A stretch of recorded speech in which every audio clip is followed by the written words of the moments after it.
सेठ जी की परीक्षा। काशी में एक बड़े धनवान सेठ रहते थे। वह विष्णु भगवान के परम भक्त थे और हमेशा सच बोला करते थे।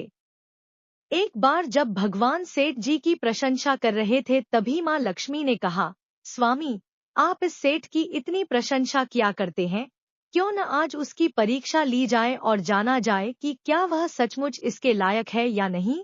भगवान बोले, ठीक है। अभी सेठ गहरी निद्रा में है, आप उसके स्वप्न में जाएं और उसकी परीक्षा ले लें। अगले ही क्षण सेठ जी को एक स्वप्न आया। स्वप्न में धन की देवी लक्ष्मी उनके सामने आई और बोली, हे मनुष्य, मैं धन की दात्री लक्ष्मी हूँ। सेठ जी को अपनी आंखों पर यकीन नहीं हुआ और वो बोले, हे माता, आपने साक्षात अपने दर्शन देकर मेरा जीवन धन्य कर दिया है। बताइए, मैं आपकी क्या सेवा कर सकता हूँ। कुछ नहीं, मैं तो बस इतना बताने आई हूँ कि मेरा स्वभाव चंचल है और वर्षों से तुम्हारे भवन में निवास करते करते मैं ऊब चुकी हूँ और यहाँ से जा रही हूँ। सेठ जी बोले, मेरा आपसे निवेदन है कि आप यहीं रहे, किंतु अगर आपको यहाँ अच्छा नहीं लग रहा है तो मैं भला आपको कैसे रोक सकता हूँ। आप अपनी इच्छा अनुसार जहाँ चाहे जा सकती हैं। और माँ लक्ष्मी उसके घर से चली गई। थोड़ी देर बाद वे रूप बदलकर पुनः सेठ के स्वप्न में यश के रूप में आईं और बोली, सेठ, मुझे पहचान रहे हो। सेठ बोले, नहीं महोदय, आपको नहीं पहचाना। यश के रूप में आई लक्ष्मी बोली, मैं यश हूँ, मैं ही तेरी कीर्ति और प्रसिद्धि का कारण हूँ। लेकिन अब मैं तुम्हारे साथ नहीं रहना चाहता क्योंकि माँ लक्ष्मी यहाँ से चली गई है, अतः मेरा भी यहाँ कोई काम नहीं। सेठ बोले, ठीक है, यदि आप भी जाना चाहते हैं तो वही सही। सेठ जी अभी भी स्वप्न में ही थे और उन्होंने देखा कि वह दरिद्र हो गए हैं और धीरे धीरे उनके सारे रिश्तेदार व मित्र भी उनसे दूर हो गए हैं। यहाँ तक कि जो लोग उनका गुणगान किया करते थे वो भी अब बुराई करने लगे हैं। कुछ और समय बीतने पर माँ लक्ष्मी धर्म का रूप धारण कर पुनः सेठ के स्वप्न में आईं और बोली, मैं धर्म हूँ। माँ लक्ष्मी और यश के जाने के बाद मैं भी इस दरिद्रता में तुम्हारा साथ नहीं दे सकता, मैं जा रहा हूँ। जैसी आपकी इच्छा, सेठ ने उत्तर दिया। और धर्म भी वहां से चला गया। कुछ और समय बीत जाने पर माँ लक्ष्मी सत्य के रूप में स्वप्न में प्रकट हुई और बोली, मैं सत्य हूँ।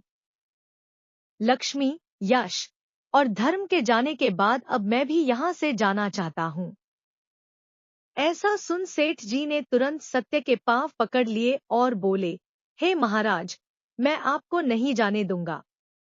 भले ही सब मेरा साथ छोड़ दे, मुझे त्याग दे, पर कृपया आप ऐसा मत करिए। सत्य के बिना मैं एक क्षण नहीं रह सकता। यदि आप चले जाएंगे तो मैं तत्काल ही अपने प्राण त्याग दूंगा। लेकिन तुमने बाकी तीनों को बड़ी आसानी से जाने दिया, उन्हें क्यों नहीं रोका? सत्य ने प्रश्न किया। सेठ जी बोले, मेरे लिए वे तीनों भी बहुत महत्व रखते हैं, लेकिन उन तीनों के बिना भी मैं भगवान के नाम का जाप करते करते उद्देश्यपूर्ण जीवन जी सकता हूँ। परंतु यदि आप चले गए तो मेरे जीवन में झूठ प्रवेश कर जाएगा और मेरी वाणी अशुद्ध हो जाएगी। भला ऐसी वाणी से मैं अपने भगवान की वंदना कैसे कर सकूंगा? मैं तो किसी भी कीमत पर आपके बिना नहीं रह सकता। सेठ जी का उत्तर सुन सत्य प्रसन्न हो गया और उसने कहा, तुम्हारी अटूट भक्ति ने मुझे यहाँ रुकने पर विवश कर दिया और अब मैं यहाँ से कभी नहीं जाऊंगा। और ऐसा कहते हुए सत्य अंतर्ध्यान हो गया। सेठ जी अभी भी निद्रा में थे। थोड़ी देर बाद स्वप्न में धर्म वापस आया और बोला, मैं अब तुम्हारे पास ही रहूंगा क्योंकि यहाँ सत्य का निवास है।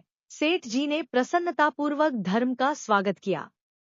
उसके तुरंत बाद यश भी लौट आया और बोला, जहाँ सत्य और धर्म है वहाँ यश स्वतः ही आ जाता है, इसलिए अब मैं भी तुम्हारे साथ ही रहूंगा।